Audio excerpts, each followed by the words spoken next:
What are your thoughts on how somebody can really quiet the noise? Um, I think you say clear the fog, right? What are your thoughts on that? Well, I think when I wrote about clearing the fog was a little acronym that stands for forgetting our greatness. So when I wrote Mirror, Mirror, and it was 5 reflections, it is 5 reflections to clear the fog and help you shine. I envisioned the mirror in our bathrooms, that foggy mirror when we get out of the shower from being in a hot shower, maybe a little too long, and the mirror's all fogged up. But clearing the fog is forgetting our greatness. And when we look in the mirror, we often, not everyone, but a lot of people look in the mirror and they see distorted images of themselves. We all do it, right? We look in the mirror and we go, I'll use myself as an example. Oh, the wrinkles. Oh, the gray hair, all the things, right?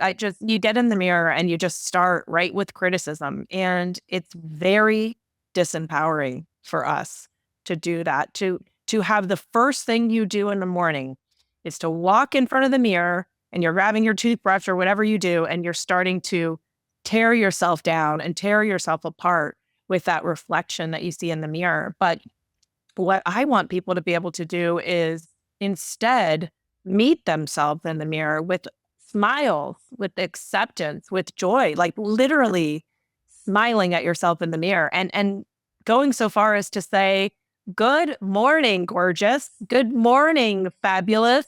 Whatever you need to do. And I know it sounds kind of dorky and hard and whatever, but there is a ton of research about the way we interact with ourselves in the mirror. We can actually catch emotions from ourselves. So there's research about smiling that shows that if you smile at yourself in the mirror, you can catch that emotion, that kind of release of endorphins. You can catch that from yourself.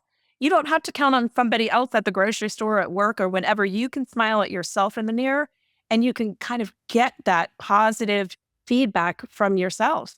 But then you have to find ways to speak positivity to the things that we see, to the I'm so whatever it is in the mirror. And I'll give you an even more powerful example than my current state.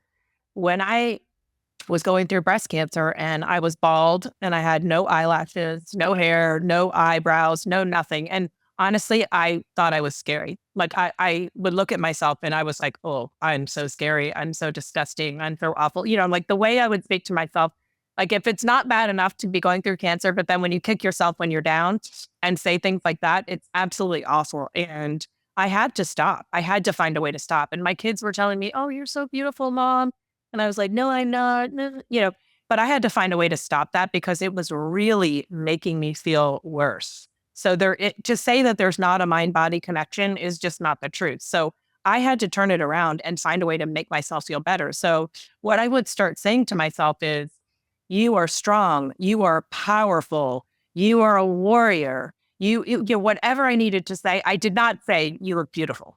So for me, that's kind of the nuance of this self-talk piece is you got to say something that you believe about yourself to yourself. So don't do this false, I'm so beautiful. If you don't feel beautiful, tell yourself something true that you believe that's positive, and you can start changing that, change those interactions in the mirror. Honestly, that's my dream for people is that we all walk into the mirror and we're just like, good morning, fabulous, whatever it is. You can high five yourself like Mel Robbins tells us to do, whatever you need to do, but making that interaction more positive, because that's a great way to start your day off right.